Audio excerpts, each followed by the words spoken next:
경찰이 경호처를 불법적으로 동원해 체포영장 집행을 방해한 혐의 등을 받는 윤석열 전 대통령에게 오늘 오전 10시까지 출석하라며 3차 소환 통보를 했는데요. 하지만 윤 전 대통령은 오늘도 소환에 응하지 않았습니다. 경찰은 조은석 내란 특검과 윤 전 대통령의 신병 처리 방향을 협의할 것으로 보이는데요. 취재기자 연결해서 자세한 내용 알아보겠습니다. 양동훈 기자, 결국 윤 전 대통령이 경찰에 출석하지 않았군요. 네, 경찰 비상경특별수사단은 윤석열 전 대통령이 오늘 경찰에 출석하지 않았다고 밝혔습니다.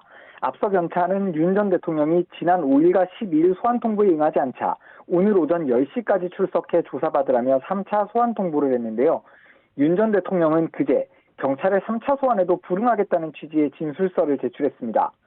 이번에는 변호인단 의견서뿐 아니라 윤 전 대통령이 직접 작성한 진술서도 함께 제출한 건데요.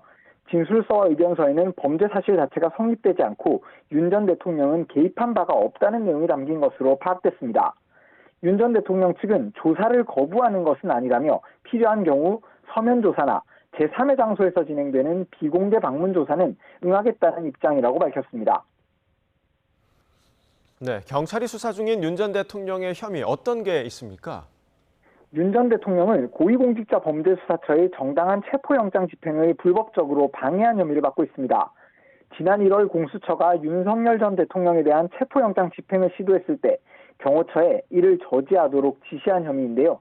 경찰은 윤 전 대통령이 총기 사용 검토를 지시했다는 진술을 확보하고 경호구역을 통제하라는 내용의 문자 메시지를 김성훈 전 경호처 차장에게 보낸 정황도 포착했습니다.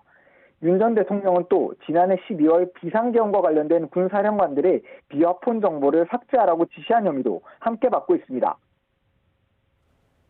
네, 이렇게 3차 소환까지 불응한 상황인데 저희가 앞서 속보로 전해드리긴 했지만 경찰이 좀 어떻게 대응하겠습니까? 네, 경찰은 일과 시간이 끝날 때까지는 출석을 기다려보겠다는 입장을 밝혔는데요. 윤 전 대통령이 끝내 출석하지 않을 경우 앞으로의 대응을 고심하게 될 것으로 보입니다. 3차 소환까지 불응할 경우 신병 확보에 나서는 게 일반적이라 경찰이 체포영장 신청 등 강제 구인에 나설 가능성도 언급됩니다.